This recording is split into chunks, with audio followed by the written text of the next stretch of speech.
Hello বন্ধুরা, সবাই কেমন আছো? শুভ সকাল। আজকে আমি বানাচ্ছি বেগুনের ভর্তা। তার জন্য 3টা বেগুন, 3টা পেঁয়াজ, 4টা টমেটো নিয়েছি। এগুলোকে আমি কেটে নিয়েছি। দেখো, এভাবে কেটে নিতে হবে। এই তেল আমি কড়াই দিয়েছি, গরম হয়ে গেছে। জিরাও দিয়ে দিয়েছি, সবুজ দিলাম, পেঁয়াজ দিলাম। পেঁয়াজটা একটু ভালো করে লাল করবে, তত ভালো লাগবে। আমার ছেলেকে বেগুনের ভর্তাটা খুব পছন্দ, তাই তারপরে আমাকে বলেছিল মা কালকে বেগুনের ভর্তা বানাবে। তাই আমি সকালে তাড়াতাড়ি উঠে ঘুম থেকে বেগুনের ভর্তাটা তৈরি করে লাগছি, কারণ আমাকে কাজেও যেতে হবে। তার জন্য সকাল সকালে তৈরি করছি, একটু সময় লাগে, তো তার জন্য পেঁয়াজটা লাল হয়ে গেলে আর মশলা দেবো। দেখো, আমাদের পেঁয়াজটা হয়ে গেছে লাল। এবার আমি এতে দেবো টমেটো যেটা কেটে রেখেছি, কাঁচা লঙ্কা কেটে রেখেছি।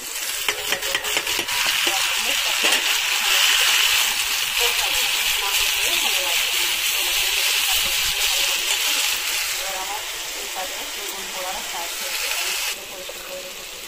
একেবারে মশলাগুলো হলুদ গুঁড়ো, তারপরে ঝাল গুঁড়ো, ধনিয়া গুঁড়ো, গরম মশলা, কিচেন কিং, আর নুন যেরকম আপনারা খান সেরকম আপনারা দিতে পারেন, অসুবিধা নেই। আপনাদের যেরকম টেস্ট ভালো লাগে, ঝাল বেশি ঝাল দিতে পারেন। সবাই এভাবেই আপনারা বানাতে পারবেন।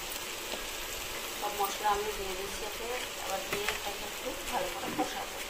কষানোর পরে এটাকে একটু আপনারা অল্প একটু জল দিতে পারেন। মশলাটা কষানোর পরে একটু জল দেবো, জল দিয়ে, কেন টমেটোটা কাঁচা থাকবে না, ভালো করে মশলা করতে হবে, না হলে ভালো লাগবে না, তাই না বলো বন্ধুরা? আপনাদেরকে ভিডিও কেমন লাগছে আপনারা অবশ্যই কমেন্ট করে বলবে। ভর্তাটা আপনাদের কেমন হলো, ভালো হলো না কি না হলো, সেটাও অবশ্যই কমেন্ট করে জানাবেন। এটা আমার মশলাটা তৈরি হয়ে গেছে। এবার এতে আমি মশলাটা কত সুন্দর কালার এসেছে। এবার এতে আমি দেবো বেগুন, যেটা আমি ছেড়ে রেখেছি। দেওয়ার পরে ওটাকে 10 মিনিট ওর সঙ্গে পাকাবো, নাহলে মশলা ভিতরে ঢুকবে না, বুঝছেন? না মশলা দিলে তো ভালো লাগবে না, বেগুন আলাদা মশলা আলাদা ভালো লাগবে না। এবার এতে তো আস্তে করে দিয়ে আমি 10 মিনিট এতে এর উপরে ভুনবো, কষাবো। কষানো হয়ে গেলে টেস্ট হেভি আছে আর হেভি লাগেও। আপনারা বানিয়ে অবশ্যই খাই দেখবে।